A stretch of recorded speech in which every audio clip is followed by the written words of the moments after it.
Welcome to this week's episode of Chords and Conversation. I'm your host, Allie. Today, I'm sitting down with longtime and founding member of the band Punchline, Chris Fafalios. I've been a fan of Punchline for over 21 years, at the very least. Could be 22. My best friend, Rosie, had a Fueled by Ramen sampler that had 2 Punchline songs, 2 Fall Out Boy songs, Gym Class Heroes, AKAs, and I think the Academy is. We talk about it in this podcast, but the sampler featured 2 songs by Punchline, Open Up and Heart Transplant, and to this day, Heart Transplant is one of my favorite songs by Punchline. As this episode is released to the public, Punchline has a new album out September 12th.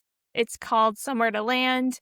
We talk about it in today's episode, and I hope you will go check it out. Anyway, thank you again for tuning in. Let's hop into the episode. Chris, welcome to Chords and Conversation. Thanks so much for being here. Thanks for having me. I have to admit, as someone new to podcasting, I'm feeling a little intimidated because you've been doing this for years. Before podcasting, you were a YouTube pioneer with Texas and Toast and Quinterviews and the Chris Fafalios show. Wow, that's some old school YouTube stuff. Yeah. We jumped right on the YouTube as soon as we found out what it was. So yeah. Yeah. I mean, I remember being in high school, going to like the computer lab to watch your videos that you were putting out Nice. on YouTube. That's awesome. Thanks. Yeah. Well, more recently, you and Punchline created A Band Called Punchline, which is a podcast, and it's this beautifully done oral history of your band. And as a fan, I feel like I learned so much, and it like brought up so many emotions, especially like when PJ was talking about leaving the band and he was getting kind of choked up, and I felt that same kind of Paul's honesty about why he left the band initially, and like that safe space that you guys created to talk about that. So powerful. I just thought that was so great. Thank you. I'm glad you enjoy it.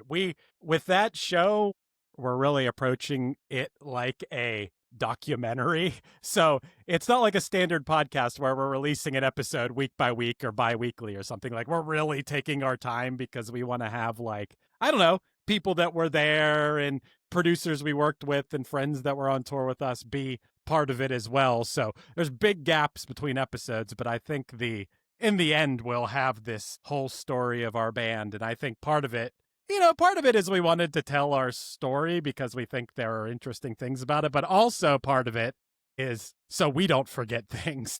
I think that's an important thing too, so I'm glad you like it. Thank you for listening to it. It's so great. And you can definitely tell that there was so much care put into it. Thanks. And I've really enjoyed it. And I think you just hinted on your social media that a new episode could be coming out soon. Yes, it's done. And it's we put out this EP in 2012 called So Nice to Meet You. And it was like a really weird, wild time for our band. We were on this weird TV show on Fox at one point. And we also did this weird thing where I said I was going to quit the band if our album didn't go to #1, and all this weird stuff that happened. It was real exciting for us at that time. The episode's done, and I don't know what the holdup is, to be honest. I'm waiting for my bandmates to send me notes, which I may or may not address their notes, but I'm ready to put it out. Just saying, it's done. And then I just want to get caught up to current day. We got a few more eras of our band to do before we're caught up. I can't wait to be caught up. Yeah, definitely. I know when I got to the last episode, I was like, wait, there's no more? And then but I think, after I think you did the Punchline, the Action 21 anniversary reaction, and you're like, more's coming, and I'm like, okay, good. Yeah, we like to do those reaction episodes or special episodes here and there too on there. Yeah, A Band Called Punchline, if anybody's listening and is interested, that we love making that thing. I'm glad we did, even though it sometimes takes 6 months between episodes, but we're gonna get caught up here. I promise. I think it's worth it, the wait, because they are they full of all kinds of information that maybe fans didn't know or people didn't know, and so it's nice to see. Thank you. All of that. Hell yeah.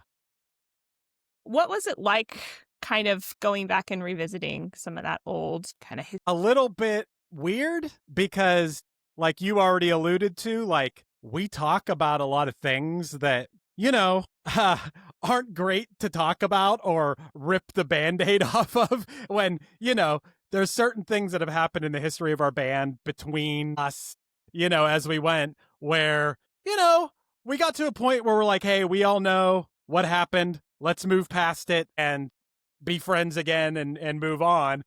And to do this, it's kind of like, well, let's go pick at that old scab and talk about it. And yeah, that can be a little bit weird, but I also think it helps in the end to like finally, I don't know, address things that maybe we didn't or something. And I know, I'm telling you, behind the scenes, there's been a couple things that have been said and maybe taken the wrong way by one person or another where we're like, oh, what did we do? We shouldn't have talked about that or something. But in the end, I feel like it strengthened or deepened our friendship or something. And there are still things coming up in these episodes coming up where I'm like, oh God, we got to talk about that. Like, that kind of sucks. And I don't know. I feel like in the end, it's worth it. And it's cool to be honest. Look, I know we're not like some giant band, but there are people out there that care about us and our music. And I feel very fortunate that we have that. And I think it's like cool to be honest and not always like put on this mask of like, everything is great. And because I think that if any bands or artists that I like did this and were honest about mistakes they made and things they felt that sucked along the way, it might make me like them even more than I already did. You know, I was talking to my buddy's mom last night. This is so funny about, you know, when an artist is like so huge that they're like a billionaire that like, how do you still relate when they put out new music? How do you get excited and still relate to them? You know, does that make, I mean, I guess I like some bands and artists that are huge, but at the same time, like, it's really impressive to me if they can write a song that really resonates with me and I can relate to. And once they are at that level or something. So, I don't know. This is just a long-winded way of saying that our band is experiencing and living through all the same things that the people that listen to us probably are. You know, when you listen to like our podcast or something, there might be a lot of things that really strike a nerve or that people can relate to, I think. I hope. Well, yeah, I think so.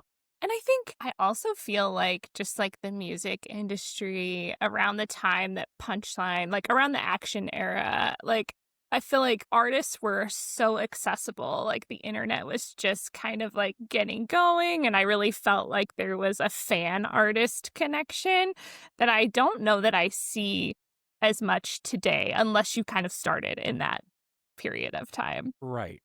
And I sometimes, you know, we were so all about it. You referenced YouTube, but also at that time when we first got into YouTube, we were so like all over MySpace. Like we were all about like personal interactions and like it was important to me that like to all of us that if you like support our band, like we wanted to say thanks. And, you know, 99% of people that liked our music or like came out to our shows and stuff were nice people that like, if we lived in your town, we would hang out and stuff. And I mean, look, anybody, not just people in bands, anybody you're going to meet every once in a while, you're going to meet someone that's strange, you know, or kind of scares you a little bit or something like that's just the fact of the matter. And I think that having that personal relationship kind of outweighs. And you look, Allie, you also see, I mean, how many stories do you see of like members of bands abusing that too? You know, that's where, you know, sometimes I question like, is that direct accessibility always a good thing too? Yeah. You know, there's a lot of things, but yes, we were all about that because we felt like, once again, not trying to like put ourselves on this like platform of like, oh, we're this big, you know, famous band or something. We didn't really view ourselves that way. And I do think like when you go and create like a music video or whatever, like you want to make yourself like seem larger than life or something like that's part of doing something like that. Right. But I think we kind of saw the value in the personal connections with people, becoming friends, you know, actually being friends with people. It's so funny. You hear, I don't think we ever heard this term. I think we said this on our podcast. Never really heard the term until after we realized that like we were doing it by trading shows with the bands and stuff. Networking. But like we just considered it like, oh, it's, making friends with these people. And like same thing with like other bands from other cities. Like we'll hook your band up with a show if you hook our band up with a show in your city or whatever. And yeah, I don't know. I do think that it was important, but also what was important was actually not just talking to people on the internet, but then like getting to know people in real life and talking in real life. And I think that some of that gets a little lost now. Yeah. Yeah. I don't know. Yeah, I think, like, I feel like now when I go to shows, like, I don't see the artists, like, come out and, like, meet people or, go, like, hang out at, like, I remember going to shows when I was younger where they would, like, at the merch tent, table, just, greeting people and stuff. But I have something I wanted to show you because in the A Band Called Punchline podcast, you talk about how you used to mail out letters. Man, do you have one? I have a Chris Fafalios letter. Oh my God. It's postmarked, and this is a scrapbook that I made in high school. It's a letter here. Let's see if I can get it. You drew pictures. You sent me a baseball card. My God. And it's postmarked November 2004. Wow. That's awesome you kept that. And it's so funny, like that little, like, whatever it is, toilet paper guy or something. I swear to you, I remember drawing that guy. And look, Allie, it's this many years later. We're talking 21 years later. Yeah. You still have that letter. And I'm assuming, for the fact that we're doing this podcast together right now, that you still like our band. I do. So it worked. It was yes. Yes. Honestly, I know you said we talk about it on the podcast a little bit, but that was my thought is, I think it was Less Than Jake who I, as a teenager, wrote a letter to. Like they had a thing and they sent me back like a couple like funny, I think maybe trading cards or something and like signed them and stuff. And I still have those. I still remember it. And that made an impression on me. Like, you make the effort to show people that you care and they're going to care about you in return. Like it makes sense. That's so awesome you have that. Yeah. Thank you. Yeah. Yeah. No, it was funny. I knew I still had it somewhere and I was like, where is it? Like I kind of like keep mementos. And so like I have boxes of just like stuff I've collected from traveling or, all of the concerts I went to when I was younger. And so I'm like looking through everything, couldn't find it. And I was like, wait, I think I know where it is. And it was like That's so cool. In the back of my garage underneath a bunch of like Christmas ornaments, like trying to get through it yesterday. So I was glad I found it because I was like, I have one of those letters because you kind of, you had an accident with the van and that was kind of the end of the letters. Yeah, so and that shouldn't have been. It shouldn't have been, but I was just too scarred at that point. I'm like, and any momentum I had of writing postcards and letters every day from the road. But part of it being that we then had to divide up into the bands we were touring with vans because I wrecked our van. Yes, to go mail those letters. I do think that showing people you care is important. Like even now, when people, order merch from us, I'll at least write a little thank you in there, and not just send the thing with no thank you. I know it's not a big thing, but it's something, right? It is. And I think it's definitely meaningful for the people who are supporting. Well, last November, you wrapped up the final show for the Action 20th anniversary. Cannot believe that album is 21 years old now, right? Wild. Yeah, that's crazy. Me and my friend Rosie used to watch the bonus DVD for Action. Oh my God. Like it was our favorite thing ever. That was the biggest collection of stoned 24-year-olds just being stupid. But it is pretty funny. When we watch that now, we're just like, oh my God. Like, look I watched it recently because I hadn't watched it in probably like at least 18 years. And I was like, oh, Like it hits different when you're in your like late Yeah. 30s. Yeah. It is just, ugh, yeah. I don't know. It's fun and it's stupid. It is. It Yeah. does capture the reality of what our lives were like at that time. 2004, at that moment, I felt like the momentum of, oh, we signed to a record label, and oh, we went and recorded this album we're proud of. We're getting good tours, and we're just also at the same time like, goofy and just having fun with our friends, but at the same time, like the reality of like and stress of being away from like girlfriends and family and home and just like I don't know. I feel like we were just a bunch of crazy people at the time, but I think crazy people, but I like to think with good hearts, if that makes sense. I think Yeah. so.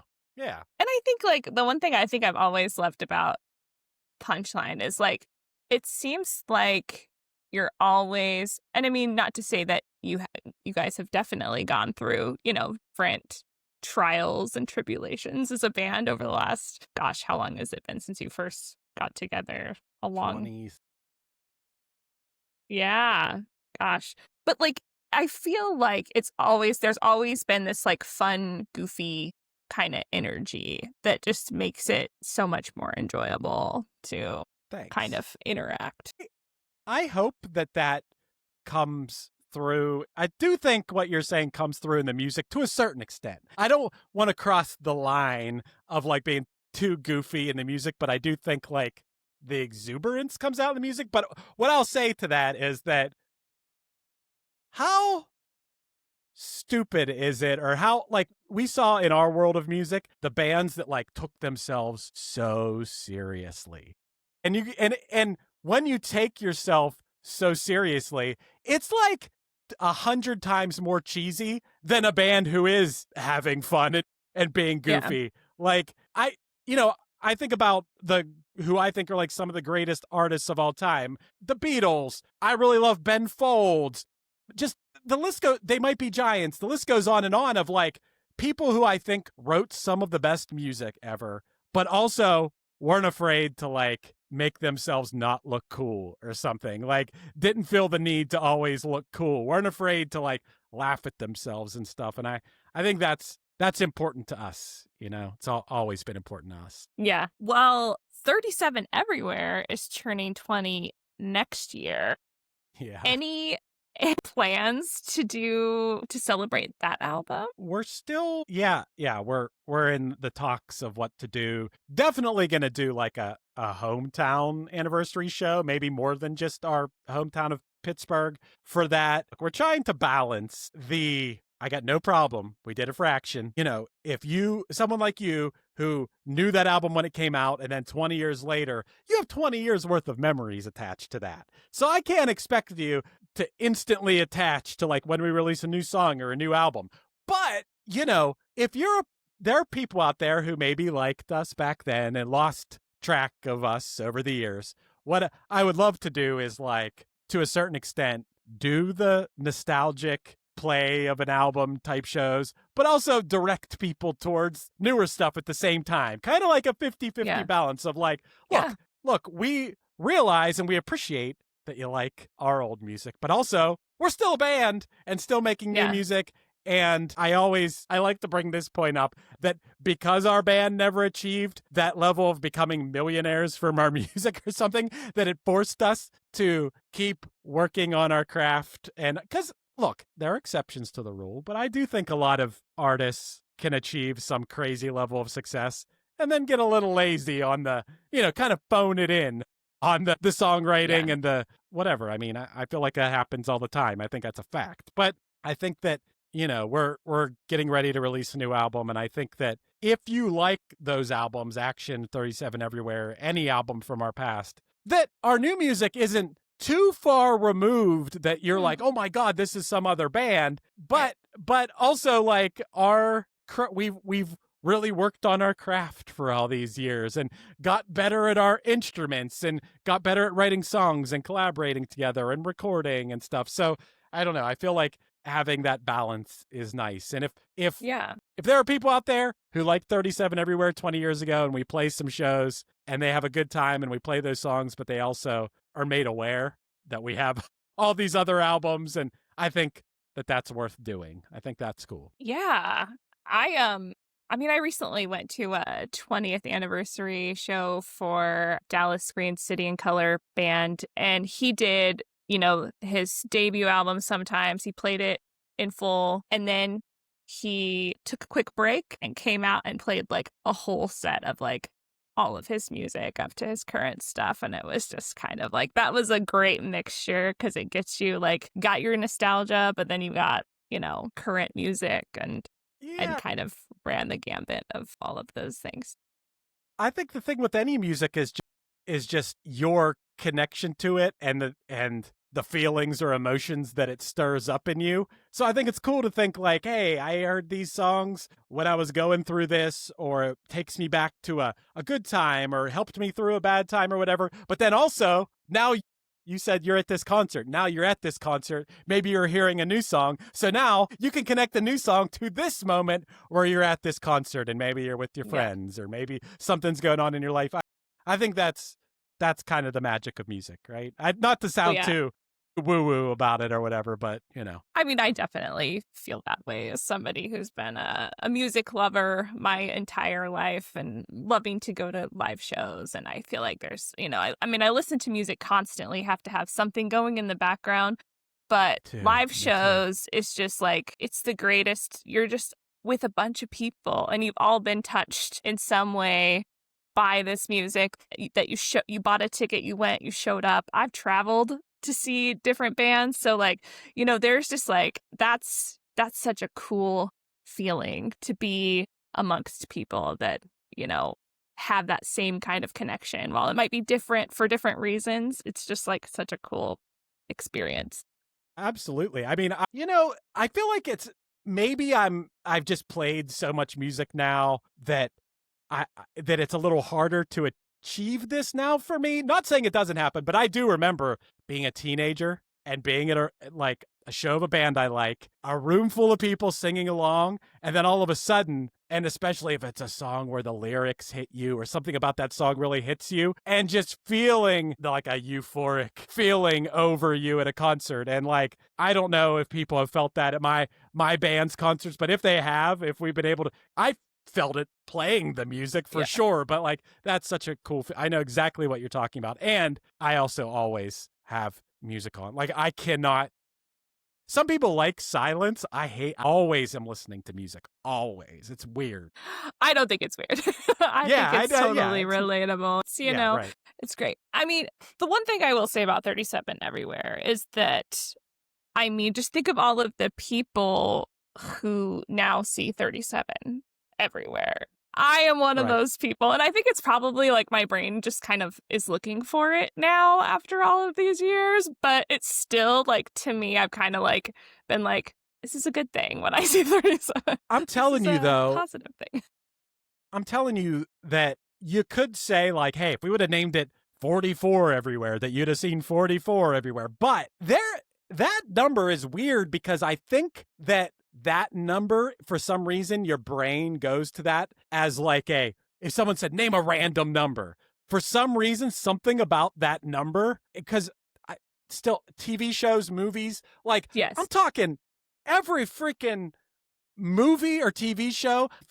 I'm pretty sure Forrest Gump's wearing 37 at Alabama in Forrest Gump. I think in Shawshank Redemption on Andy Dufresne's prison number, it starts with 37. Like, it's everywhere. It's funny that like I still see it, and I almost, as a person who's partially responsible for like making that a thing among people that like our band, I to a certain extent like try to like, it's just because we pointed it out or something, but then I'll see it somewhere and be like, Jesus, it is so weird that it is a thing. Yeah, it is.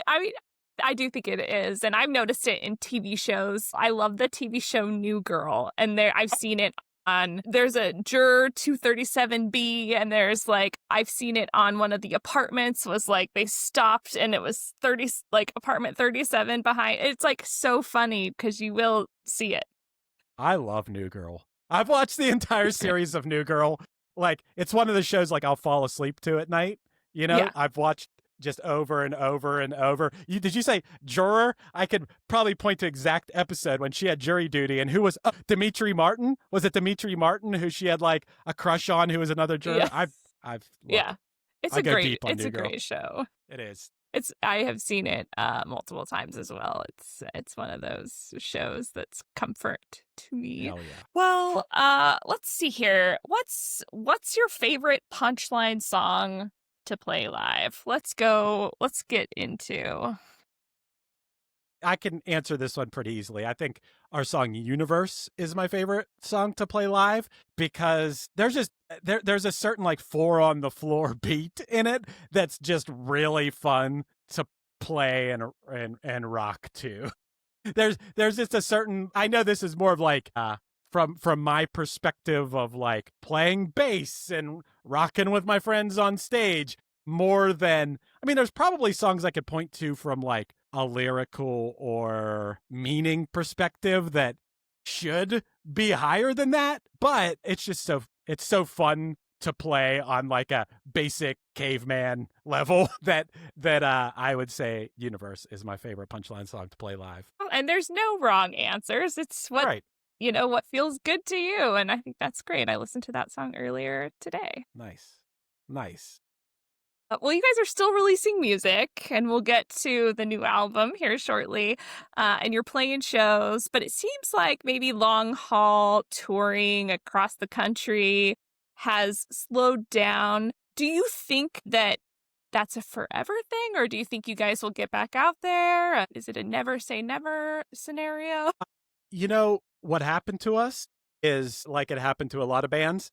2018 and 2019, we did a lot of touring. Like, we did a Gin Blossoms tour, we did a Less Than Jake tour, we did a tour at the Spill Canvas, we did some of our own, like, shorter, like, headlining tour stuff. And we were, like, really getting into the swing of, like, being, we even did, like, West Coast dates with Spill Canvas on that tour. I guess that was 2019. And we're like, okay.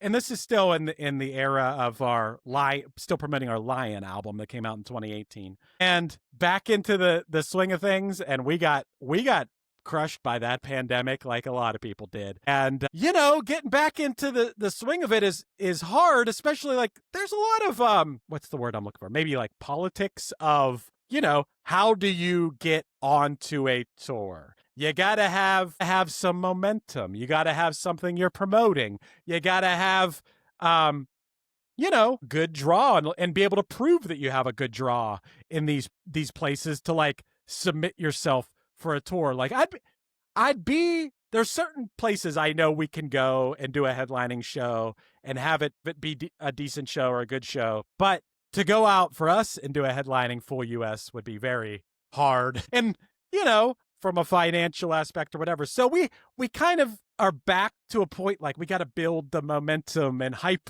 about ourselves back up. And it is on no one else but us.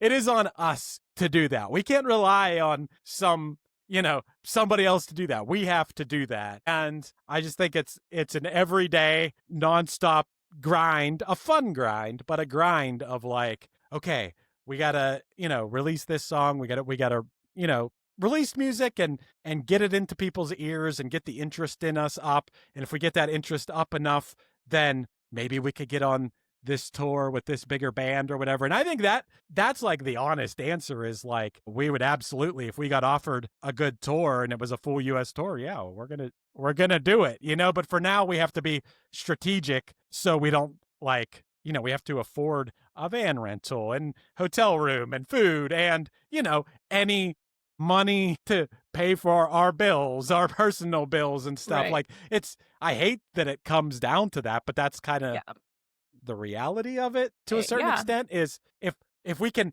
have it make sense and not even, I'm not saying like go out there and get rich, but at least break even or come home and pay ourselves a little something. And that's all it comes down to is, with a new album coming out, we have to pique people's interest enough, and we got to rely on people telling their friends and playing it for other people and to get that snowball rolling again. Like I said, in 2018 and 2019, we were going from one tour to another. The snowball was starting to roll again for us. We're like, oh, and then, then we had to stop for a few years, and you got to get that little snowball rolling again, Yeah. So that's where we're at. There's hope. But I'm like, at this point, I feel like I would probably, if I, financially, if I could swing it, I got to get out there to Pennsylvania and see Punchline. Yeah, that's where what I've are decided. you, by the way? I'm in Portland, Oregon. Yeah, nice. Yeah. That's cool. Good old Portlandia. We played Portland with, I feel like we played Portland a handful of times over the years on some like these. Did you see us in Portland before? Where at? Gosh. So one place I can't even figure out where it is now or where it was. There was a place called Rock and Roll Pizza that you guys played. Nice. And then I think the other time was maybe at the Hawthorne Theater. Yep, we played there before. Yeah. Yes. And then I'm not sure. I know I was looking the other day and I had a concert ticket for, I think it was Less Than Jake that you guys were on tour with. And I want to say that might have been the Roseland, which is in like downtown Portland. But we also one time, and I couldn't go to the Portland show. So me and my friends the next day drove 3 hours up to Seattle to watch you guys play at a place called El Corazon. El Corazon. That was the spot. I wonder, is that place still there? It's still there. Nice. Actually, I took a train from Vancouver, BC, down to Portland, and the train goes right by it. And I was like, oh, hey. Nice. I've been there. How far is Eugene from Portland? It's about 2 hours. Okay, because we played there too. We have lots of memories of Eugene, just all the hippies and, you know. It's college town. That's where the University of Oregon is. So it's super cute. I was just in Eugene like a couple months ago, and I was just like, gosh, it's so cute here. Nice. Very nice. But yeah. Is there like a city or a venue that you never got to play, but you'd still love to if given the chance? Red Rocks. I want to play at Red Rocks. Yeah. That's the go-to answer for everybody. I want to go to a show at Red Rocks. It looks so cool. I don't know if it already happened yet or not, but Punchline's manager, Jim, he's our good friend, lives in Philly. Him and his wife, Trisha, were taking a trip to Red Rocks to go see the Andrew McMahon thing where he did all three of his projects or whatever. I don't know if that already happened or not, but they were going. They needed an excuse to go to Red Rocks, so they were going to that. Pretty cool. Yeah, I want to go to a show there. I think it looks really cool. Hell yeah. Is there a band that you never got to tour with that you wish you had? That list is exhaustive, but I think our go-to as a band for like a band we think is really cool, kind of in our world, but kind of like a band that but also crosses over beyond like the punk and emo world, whatever you want to call it, is Jimmy Eat World. Like Jimmy Eat World's the band that we always look at like, yeah, they're kind of the blueprint of a band like us who is part of this world, but also like feels like we could be beyond the world that we're lumped into or whatever. That's a band we would love to tour with. That's awesome. What's your favorite part about being in Punchline 28 years in? I would say that I've been in this band figured out the exact percentage recently, but it was like, basically I've been in this band for like pushing 70% of my life. And it's like a really big part of, I feel like, who I am or something. And I do think my bandmates feel that too. And I would feel so lost without even just getting together. Like we practice on Thursdays usually, even getting together and practicing and having an excuse to get together with your friends and do something. It's so weird to get together with your friends and you each have this role you play to create music, and then you kind of like dance around together and you sing and dance with your friends and like write poetry together basically, and it's like such a cool thing that I can't imagine not having. And then just as an added bonus, then there are people in the world who like what you make. And to not have that to not have that outlet would feel, I don't know, at this point it's like eating and drinking and or whatever, it's like something I need to survive or something, if that makes sense. That sounds a little extreme and silly in this world to say so, but it's really like a driving force. It's to have something with your friends that you all work towards constantly, exhaustively, sometimes unrewardingly, and then sometimes rewardingly or whatever. But like, it's that, I kind of forget what the original question was at this point, but you get my point. Is like that is just super important. That's what I love about it, is getting together with my friends and having a thing we work on together and work towards. And at the end of the day, like, we have something to show for it. If tomorrow, for some reason, this band would end, it's not gonna happen, but if it did, I have like hundreds of songs to show for what we did. Yeah. Let's talk about the new album, Somewhere to Land. It's coming out on September 12th. What can fans expect from it? And like, what's the overarching theme or sound? I think that if you like our band, there's a really good chance that this could be your favorite album from us. And then look, that's something that bands say, this is our best album or whatever. That's a matter of opinion, and you need some time to live with an album, to breathe with it, to experience it, to have it in the background of some meaningful moments in your life, whatever. You do need that.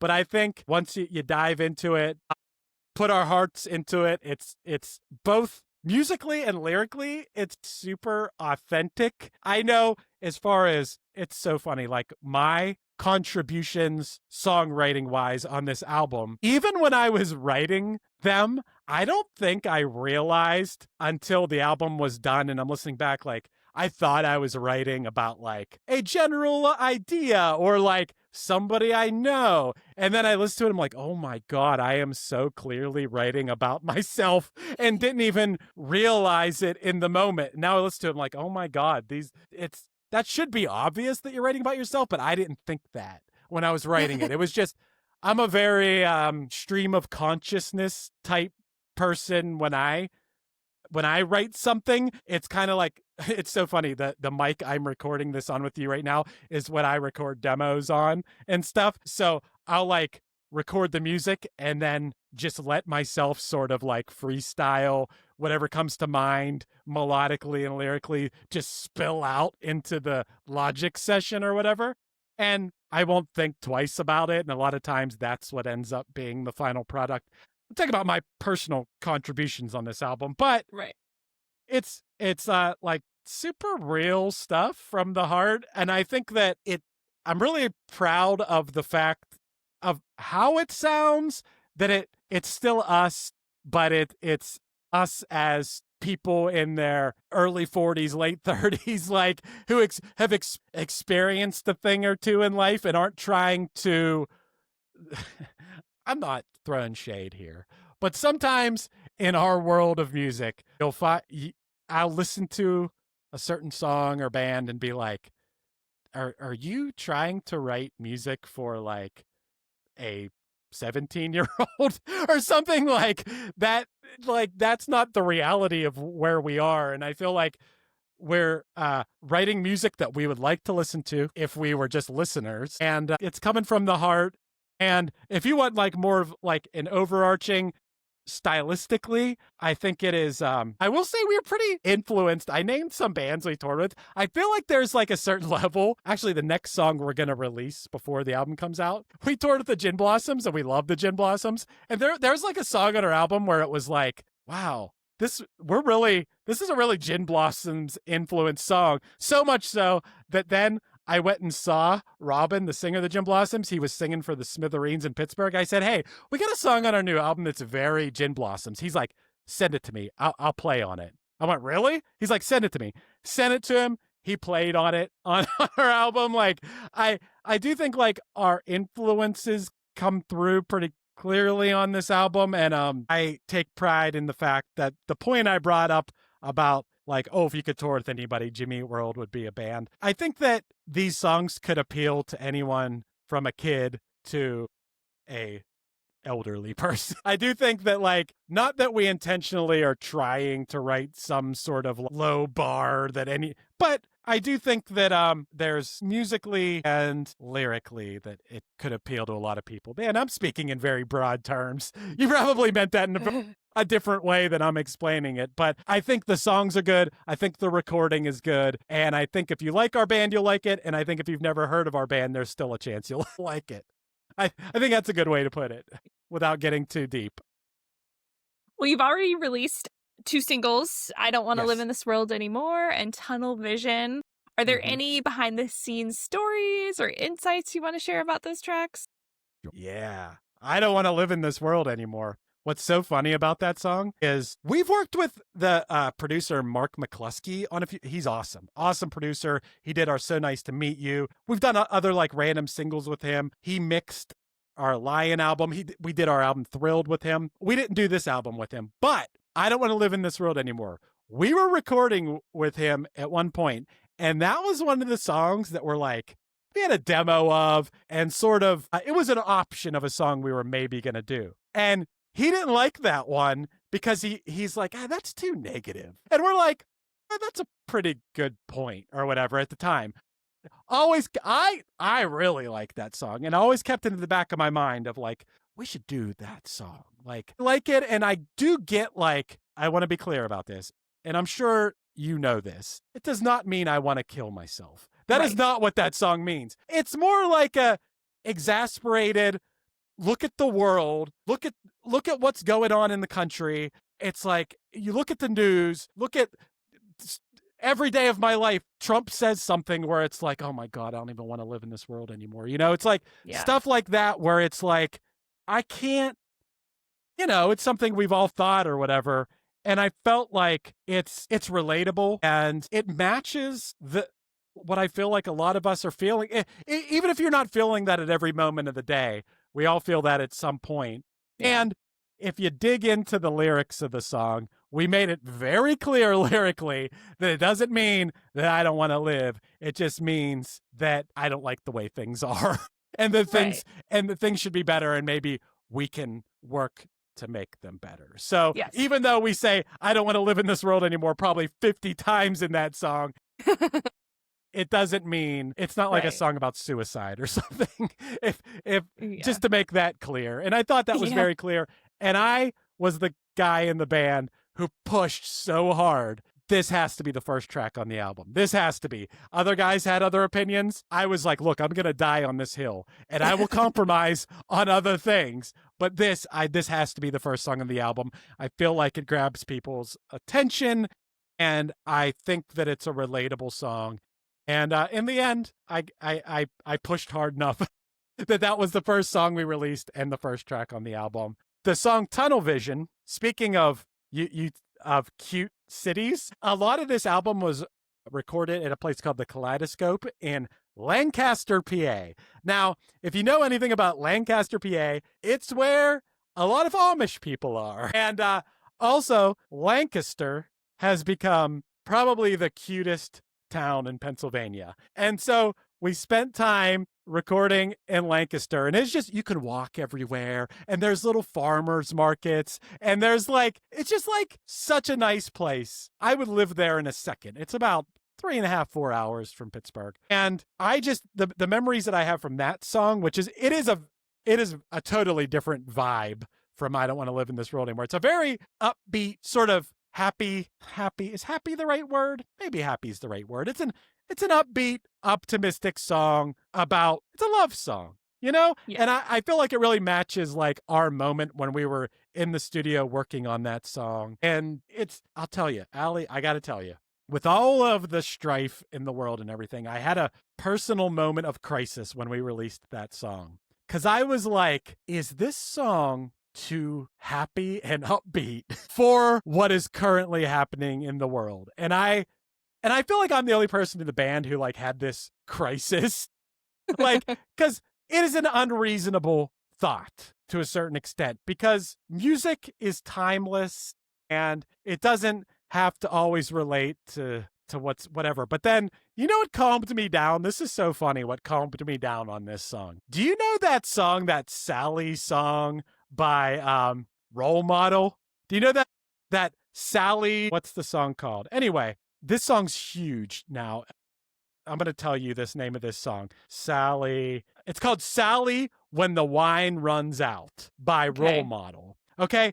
And he's been playing this song at Coachella and Lollapalooza. And then every night, it is the happiest, most upbeat song you ever hear in your life. And every night when he plays this song, he goes, "Where's my Sally?" And some famous person runs out on stage and dances on stage, and the crowd goes crazy. And everybody is just so happy. Like, for example, like Olivia Rodrigo one night was Sally. Sabrina Carpenter one night was Sally. What's her name? Famous actress from Closer. And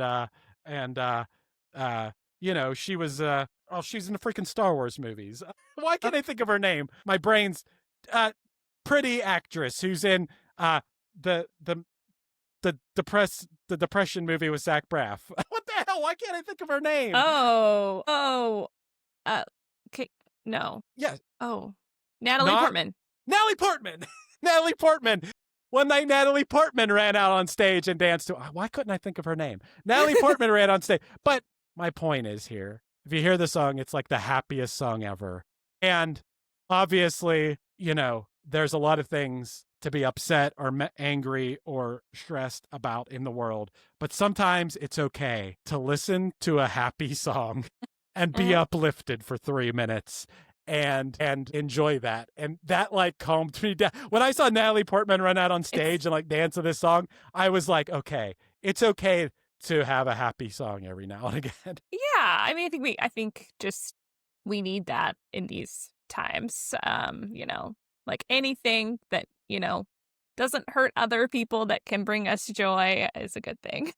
I think you're right. And I think I was just overthinking it. I was too much in the vibe of I don't want to live in this world anymore. Like we released that and I'm like, yes, this is what I'm feeling. Whereas sometimes it's a little harder to get into like that optimistic point of view or whatever. But I'm glad. It seems like we've gotten a really positive reaction to both songs. And when you get that feedback from people that they like your new songs, man, does that, as a collective group, you get fired up and you get excited, and it makes you just like, our album isn't even out yet. It comes out on September 12th, but we're already like in our group chat, like, when can we book more studio time? When can we get, because when you get that feedback, it makes you want to create more music. And I think that's awesome. Yeah. And I think that's been, a driving theme for Punchline. It's always that you guys talk about it in the podcast of how like you never wanted to slow down. It was always like, gotta tour, gotta make music, gotta tour, gotta make music. So that makes a lot of sense to me. Besides the new album, what's next for Punchline? So new album comes out on September 12th. We have some shows that week. So we're playing Columbus and Cleveland, Ohio with Hit the Lights. And then we're playing a 4-chord music festival in Pittsburgh, which is this everybody you can imagine over the 2 days of this thing. It's like Blink-182's playing, Alkaline Trio, Say Anything, Jimmy Eat World. Like, it is like AFI. It is this crazy lineup. We're on day 2 with AFI and Say Anything. And I don't know. It's a crazy lineup. Yeah. Definitely looking forward to that. And, we're submitting ourselves for tours and trying to work on playing at least some weekend runs at other places. If we can get longer runs with other bands and stuff, we're going to do that. But I think it's very important for us, like I just said, to keep writing music. I think that's the most important thing. Never again. I think we fell victim a little bit to believing. Now, there was that whole pandemic thing in the middle of there too, but we fell a little bit victim to buying into, we live in a world where you got to release singles now. The whole album, that isn't an important thing anymore. And I think we've come back around on albums are important. They define entire eras of our lives. Our last full length was 2018 Lion. But in the meantime, we did release singles. We released an an EP of covers from the year 1994, songs from 94. We released a Christmas album. We did other things, but I think it's more important we never again have a 7-year gap between full-length albums. I would love to do every year, but every other year is a more realistic thing of just giving yourself the proper time to like not only write it, but also record it, and then also do the right things to make people hear it and that kind of stuff. Get a plan together and stuff. So that is more music is definitely what you can expect from us. I don't think we ever again want to have some sort of like gap, or something like that. So I really hope that part of this is getting out to the West Coast of the United States. I would love to do that. Oh man, you live in the most beautiful part of the country there, Allie. But I mean, I'd love to be playing in Portland and Eugene and Seattle and Northern California again. A big goal for me is to do the right things with this album, that doing a tour in those places is a reality. Yeah, I would love that. Well, my last question for you would be, what would you like to say to anyone who's ever come out to a Punchline show, rocked a Punchline t-shirt, or bought one of your records? What's, something that you want to say to the Punchline fans out there? I mean, obviously, thank you for allowing us to be a band for this long. I feel all bands have this. Maybe the giant bands don't have this as much, but definitely even big bands or whatever have this, a lot of your fans by name. You have a personal connection. I feel like we have like way more than average of that. Our album went on sale for pre-order. It went on sale last week.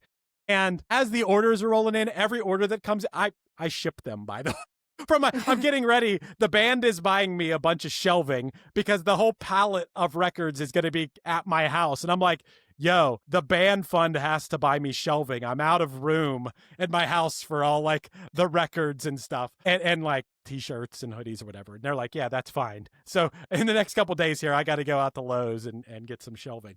But, so every time we get an order, I get an email and I look at it to see what people ordered and to see the name. I swear to you that over half of these orders, I'm like, I know them.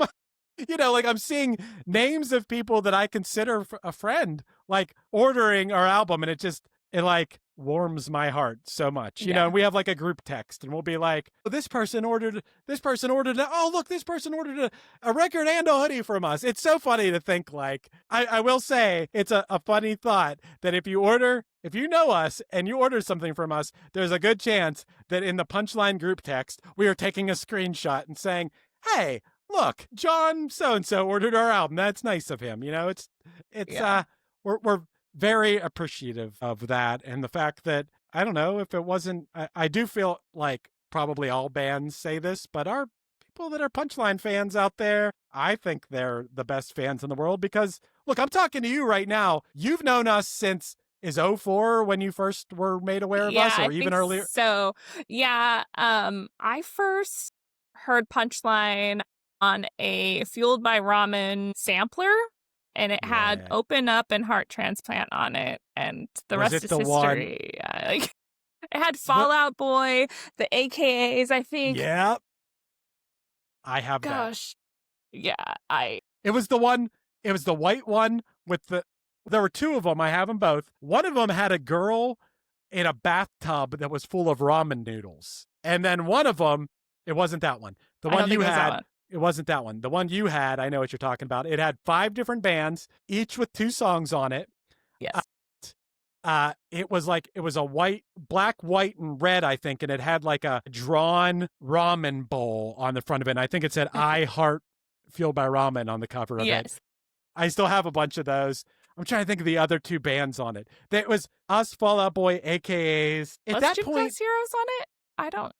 It might have been Gym Class Heroes. Might have been. And it wasn't the Academy, was it? I have that sampler. I could go find it and look at it. But yeah, you know what else is funny? Gym Class Heroes, when their first album came out, they they paid for this. For Heart Transplant was for us, and then they like did other Fueled by Ramen bands. There was like maybe 3 other bands. They had this guy do a remix, like a crazy remix of our songs, and they released it as a bonus disc on their first record that came out. So we had this like wild remix of Heart Transplant that came as a bonus disc on the first Gym Class That sounds so Heroes. familiar. Yeah. I feel like some of my old CDs have gotten lost in the shuffle of being an adult and moving. And my mom just like randomly was like, I have all this stuff from your high school days that's been in my, closet here. And it was just like CDs and like just discs that had pictures from like digital cameras that you could burn your pictures onto a CD. And when's the last time you bought a CD? Do you remember? You know what? I do remember. And it was probably 2019. And I was at a show for kind of like a folk act named Jack Klatt, and all he had was CDs. Because now I'm more of a vinyl person. Vinyl has come back in this really big way. And so that's if I'm gonna I try and buy vinyls for the bands that I support, just so make sure that they're getting their dues in this digital era. But yeah, I remember I wanted to support him, so I bought a CD. Well, I ask you that because like nobody really has things to play them on anymore. Yeah. They're not in cars, they're not in MacBooks, there's no CD drive. Yeah. But we did have a few people comment when our pre-order went up, is this going to be on CD? And I want to be like, what are you going to play it on?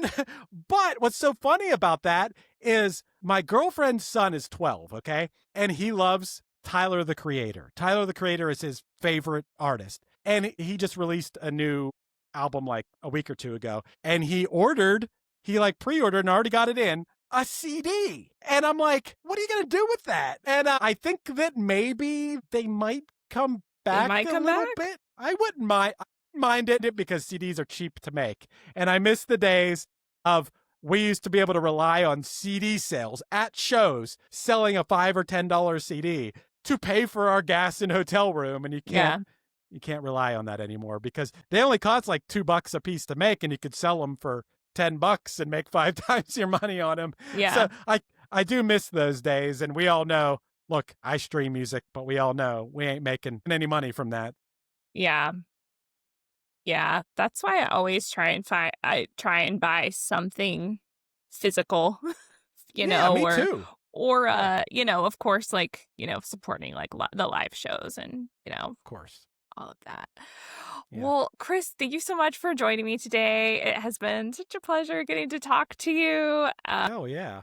This has just been great. And yeah, thank you. Hell yeah. Thanks for having me. Hey y'all, Allie here. Just wanted to thank you again for tuning in to this week's episode of Chords and Conversation with Chris Fafalios.